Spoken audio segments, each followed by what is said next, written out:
After I watched something like that, and I'm sure you had some kind of reaction to it too, about the work that's going on in City Heights, California, that started at Cherokee Point Elementary, but now is moving to the Wilson Middle School, which is kind of cool because then some of the kids that were maybe in 4th or 5th grade who were at Cherokee Point while the work was going on can carry on the work as being a leader in the middle school. All that work that's done in City Heights, when I watch it, I want to discuss it, and so it's kind of unfortunate that the way things fell, we're not really able to. So maybe we can roll it into the next class.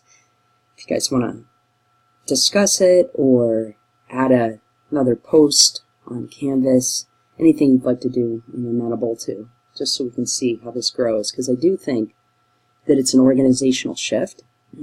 I particularly like what that 5th grade teacher says when he said that, a few years ago, if somebody had said that he was going to have restorative practices in his room, he wasn't going to be a disciplinarian writing referrals, he wouldn't have believed them. But now he's just shifted his entire practice. I think that's powerful, and I think it does happen.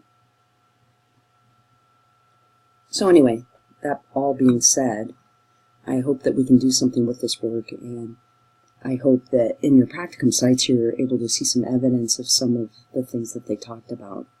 I think when you watch something that has so many moving parts, obviously where they've been committed to the work for a really long time and it's become a flagship and an exemplar for other work, it's easy to get kind of like, wow, we have so much room to grow. So I just wanted to show you a few resources that you can use. If you are having a time where you're simply shadowing your supervisor and you're not doing anything that's promoting work for yourself, the National Child Traumatic Stress Network has excellent resources and also videos, webinars, and things that you can do on your own. And if memory serves me correctly, I think you're able to get training on this. And I don't know if it's good for your NCSP once you have that credential and renewing it or not. I know that if you get things approved ahead of time, it might be through Dr. Eric Rosen at NASP, you can get credit for things that you do on your own, like a professional study. But this website's great and it's exhaustive, so I'm just going to say if you are in your practicum site just kind of bored and shadowing your supervisor and you have some earbuds or headphones or something like that, doing some work here, even some of the webinar and video work might be something good. The best publications that I am familiar with to begin this type of work are very cheap because you don't really pay for the publication, you just pay for it being bound. And if you are an electronic person, the PDFs are free.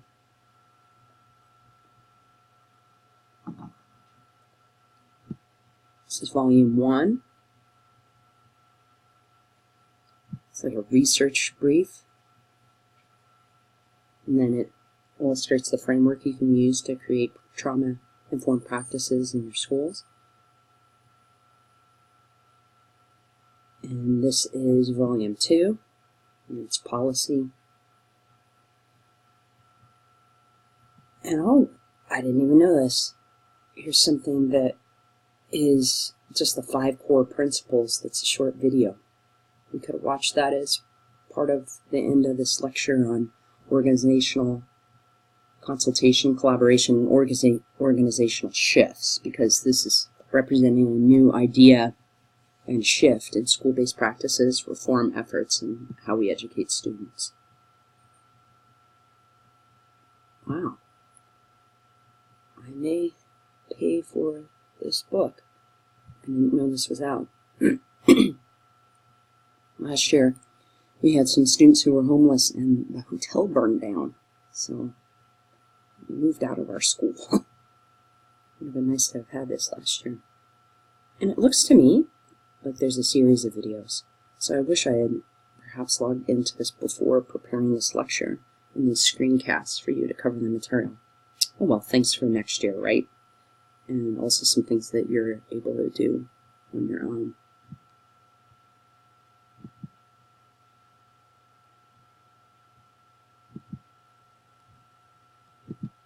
All right, so again, let me know how you want to have this work with.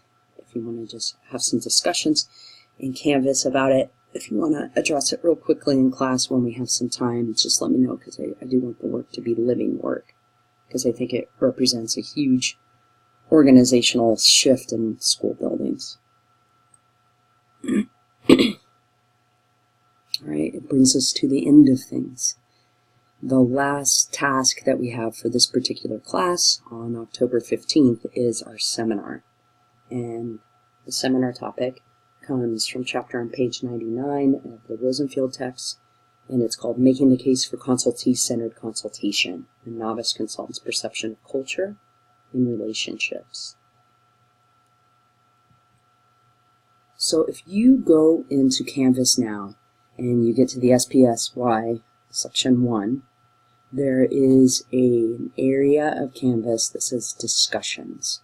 If you click that, there is now published a discussion, because it started publishing as promised, as the content was released to you, which was on 10/8 at 5 p.m. So that's why it's published now. If you logged in earlier to get this work done earlier, that's why it wasn't there. I wanted to give you 2 weeks to get it done. So it's there, and there are possible questions. I'm not married to any of these questions. They were just things that were associations for me, for possible concrete points that could become more abstract in a discussion. All I want you to do is read through the questions, consider them, and then write about your reaction to the chapter as if we are having a seminar discussion. Really hard to see, I apologize. I think it's because it's not published yet. So the questions are, could a 15-minute consultation model be applied and adapted to fit Erica's case? How did Erica's contracting stage look? What was different from preferences, expectations, like we've learned? What criteria of consultee-centered methods were employed during the disengagement phase of her consultation? Kind of considering that. What is the ladder of inference? Give an example. What is balkanization? Have you seen anything like that? What is contrived congeniality? Have you seen anything like that? Last time we had class together, we discussed school collaboration. Does any of our discussion apply to the role of the principal in this case, meaning Erica's case?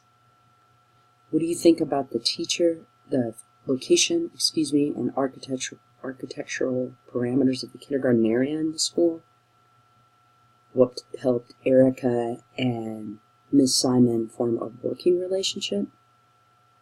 Describe the bond and move. Do you think you could use that in your consultation, meaning the one you're going to video, that we went over last time when we discussed the rubric? What would you have done if the instructional assessment and intervention ended abruptly in one of your cases? And then what resonated for you in this case?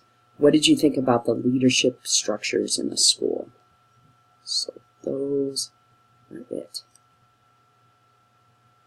And that kind of closes out the material on organizational consultation, collaboration, the seminar discussion, and then also a recent organizational movement in school-based practice.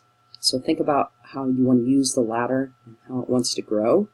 Thank you for watching all of these screencasts. I hope that you got something out of this method of displaying and illustrating the material. And thank you for your time. I hope you have a really good week.